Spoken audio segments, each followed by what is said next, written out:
Eh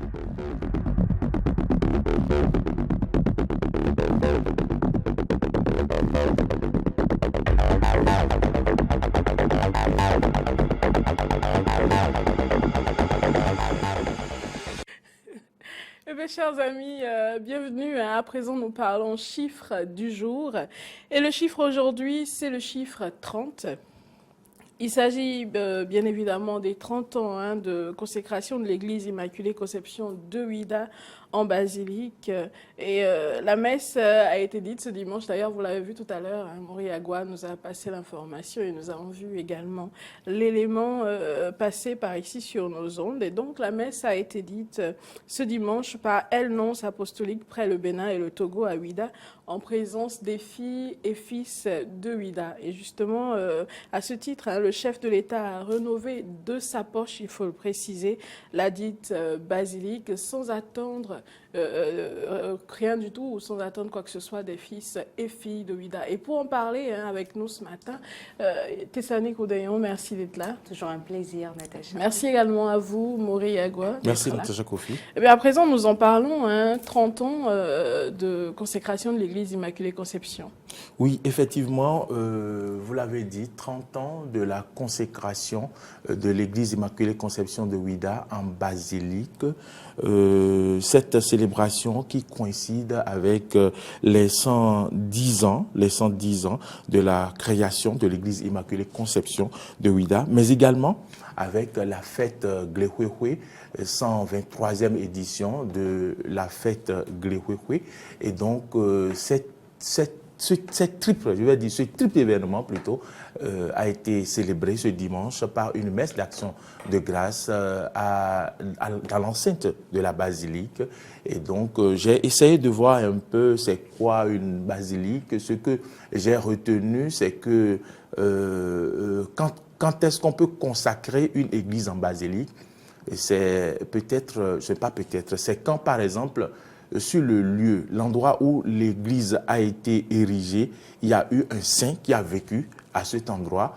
Il y a une autre information, par exemple, quand il y a des reliques d'un saint qu'abrite cette église.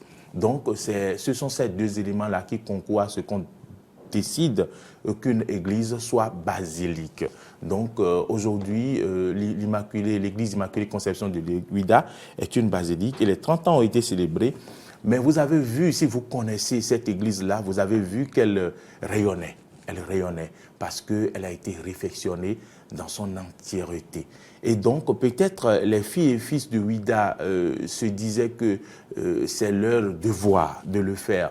Mais le président de la République, comme il aime le faire, les choses avec beaucoup de discrétion, ce n'est qu'au cours de cette messe que le nonce apostolique Brian Udaigwe, le nonce apostolique pour le Bénin et le Togo, a donc informé les fidèles que l'église a été entièrement réfectionnée par le chef de l'État, le président Patrice Talon, fils de Ouidah. Je peux le dire. Et donc, voilà un peu ce qu'on peut retenir de ce chiffre. 30 ans dans la vie d'un homme, c'est beaucoup, ce n'est pas négligeable. C'est l'âge de la prise de conscience, de la prise de grandes décisions, de l'orientation de la vie, de beaucoup de choses. Donc, on peut dire que l'église, l'Immaculée Conception de Ouidah a de meilleurs lendemains devant elle parce qu'aujourd'hui, elle a 30 ans depuis sa consécration en basilique, même si ça fait 110 ans d'existence. Et c'est bien pour les filles et fils de Glehwehwe. Je vais laisser Thessalonique peut-être avant de revenir sur un pan, cette cohabitation de cette basilique avec le temple de Ouidah. Très bien, pas mal de belles informations par là pour nous autres qui ne savions pas du tout qu'il faille, qu'une basilique était basée justement précisément à l'endroit où, sur des critères bien définis, à l'endroit où on retrouve soit des ossements d'un saint, reliques, ils appellent ça reliques, oui, ossements c'est bon, mais donc soit à un endroit où un saint justement a vécu. C'est intéressant, toutes ces informations, on ne les avait pas forcément. Alors Tessani Koudayon, moi l'autre pan de la question qui m'intéresse justement, c'est de savoir que c'est le chef de l'État qui a rénové cette basilique. La basilique de l'Immaculée Conception de Ouidah reste un symbole fort. Parlons, quand on va déjà de l'histoire même de la ville de Ouidah, parce que la ville de Ouidah a une charge historique et spirituelle à nul autre pareil. Du coup, quand on se réfère à cela, je pense que cela reste du devoir, comme le disait Mori Agua tout à l'heure, des fils et filles de Ouidah, mais que le chef de l'État ressente ce poids historique-là au point de se dire, oui, je peux investir dans ce que représente aujourd'hui cette basilique-là pour notre histoire. C'est un acte à saluer. Il n'était pas obligé. Il pouvait, au même titre que tous les fils de Ouidah, se dire je vais juste participer.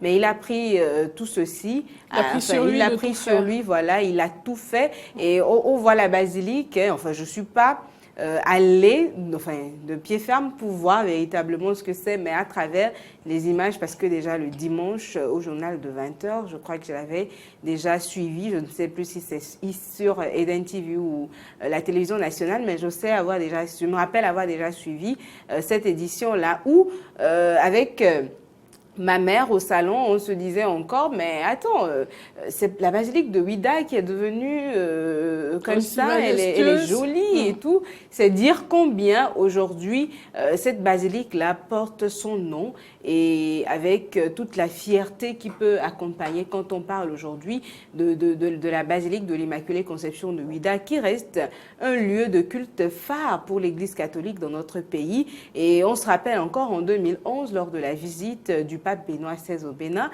il n'a pas manqué de passer par là, parce que cela reste, c'est un lieu qui regorge d'histoire, c'est un lieu qui est plein de sens. C'est un lieu qui élève encore plus le niveau de laïcité de notre pays. Maury va certainement introduire la question et je vais revenir là-dessus si j'ai quelque chose à dire.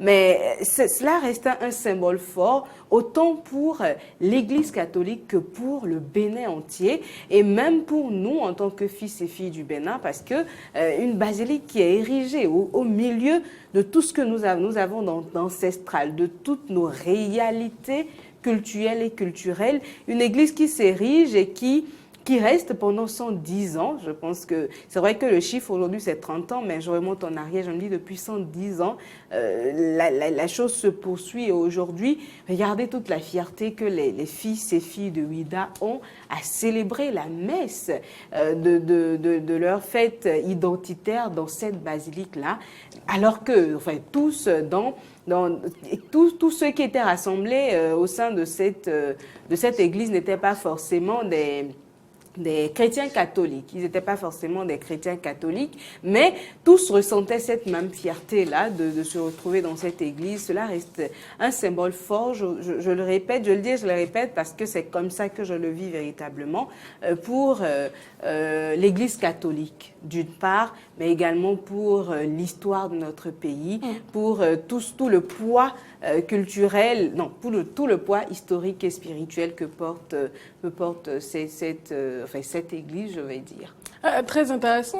Maury Agua, à présent, vous alliez relever un autre point de la question. Oui, effectivement, Teslanik Oundéon l'a soulevé, cette cohabitation, elle n'est pas allée dans les détails. Je vais parler de ce brassage interreligion. Et donc, directement en face de la basilique, il y a le temple des Pythons. Et quand on dit 110 ans, je pense peut-être que le temple des Pythons existait avant certainement l'érection de cette église en ce lieu. Et donc, voyez-vous, cela témoigne de, comment je vais dire, de l'acceptation l'un de l'autre au Bénin, l'acceptation des religions, qu'on soit d'une religion ou d'une autre, et ces religions-là peuvent cohabiter et donc sans problème. Et ceux-là qui vénèrent le Python peuvent entrer dans leur temple et ceux qui vont à l'église peuvent aller à l'église sans être influencés par les adeptes du vaudou ni par les catholiques. Et donc, on voit bien que comment je vais dire, cette image du temple des Pythons face à l'église, à la basilique, montre cette cohabitation interreligieuse au Bénin, sans, je vais dire, sans autre conflit.